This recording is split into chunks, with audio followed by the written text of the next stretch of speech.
झारखंड में हलचल है। मुख्यमंत्री आवास के बाहर मंत्रियों विधायकों से लेकर एडवोकेट जनरल तक आते दिखे। दिल्ली से राज्यपाल रमेश बैस रांची क्या पहुंचे, सुगबुगाहट और तेज हो गई, क्योंकि चुनाव आयोग ने बंद लिफाफे में जो राय भेजी है वो हेमंत सोरेन सरकार के लिए खतरे की घंटी है।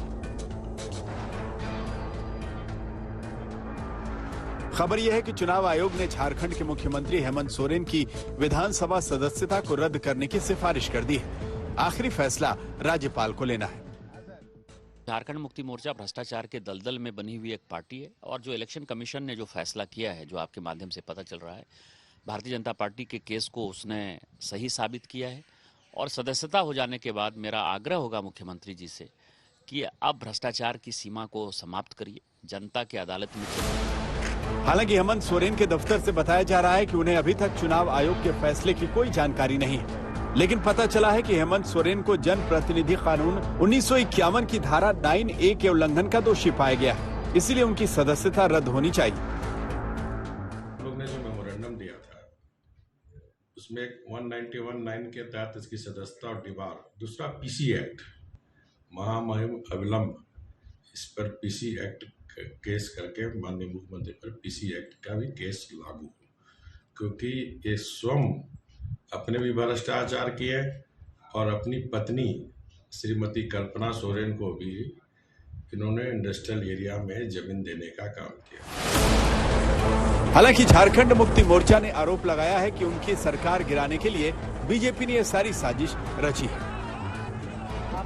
कुछ नहीं होना है, जब तक रिपोर्ट नहीं आता है, खुलासा नहीं होता है, तब तक कोई भी कहना, कोई भी कुछ कहना गलत होगा।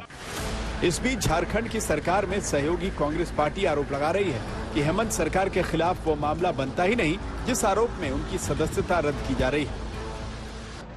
देखिए, सवाल है कि राजनीतिक जीवन में जहां तक मुझे जानकारी रही है कि सुप्रीम कोर्ट का ये जजमेंट है कि mining doesn't come under the office of profit में नहीं आता है, लेकिन अब उस पे इलेक्शन कमीशन ने क्या संज्ञान लिया है और गवर्नर साहब उसको कैसे इंटरप्रेट करते हैं, क्या उस पे कार्रवाई करते हैं, ये लेट्स वेट फॉर दैट, हम लोगों को इंतजार करनी चाहिए।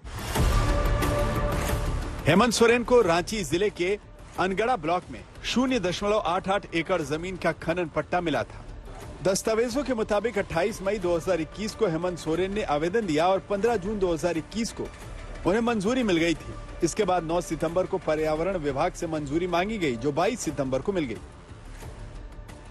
11 फरवरी 2022 को बीजेपी ने राज्यपाल से मिलकर शिकायत की कि ये लाभ के पद का मामला बनता है और सीएम खुद के नाम से खनन पट्टा नहीं ले सकते। इसके बाद हेमंत सोरेन ने 11 फरवरी 2021 को लीज सरेंडर करके खुद को अलग कर लिया। खनन के धंधे में हेमंत सोरेन सरकार के भ्रष्टाचार का भंडाफोड़ तब होना शुरू हुआ जब झारखंड की खनन सचिव रह चुकी पूजा सिंघल के ठिकानों पर प्रवर्तन निदेशालय ने छापेमारी शुरू की। ईडी को पूजा सिंघल के सीए सुमन कुमार के एक ही ठिकाने से 17.5 करोड़ रुपए नकद मिले थे। ये रकम इतनी ज्यादा थी कि गिनने में 14 घंटे का वक्त लग गया था। ईडी सूत्रों के हवाले से दावा किया जा रहा है कि पूजा सिंघल और उनके करीबियों के करीब 150 करोड़ रुपए के निवेश का खुलासा हुआ है और कई अहम दस्तावेज भी मिले। हालांकि ये जांच 28 करोड़ रुपए के मनरेगा घोटाले के सिलसिले में हो रही थी, लेकिन छापे में ईडी को कई अहम सुराग मिले थे। इस बीच मार्च 2022 में जब ईडी ने अवैध खनन के मामले में पीएमएलए एक्ट के तहत केस दर्ज किया और मनी लॉन्ड्रिंग के मामले की जांच शुरू की, तो झारखंड के 20 ठिकानों पर छापेमारी की गई। झारखंड के सीएम हेमंत सोरेन के विधायक प्रतिनिधि पंकज मिश्रा और बच्चू यादव की गिरफ्तारी और पूछताछ के बाद ईडी ने यह छापेमारी की थी। इतना ही नहीं, झारखंड में ईडी की छापेमारी में पिछले दिनों हेमंत सोरेन सरकार के करीबी प्रेम प्रकाश के घर से 2 ऑटोमेटिक राइफल भी बरामद हो चुकी है। सत्यजीत कुमार, रांची, आज तक।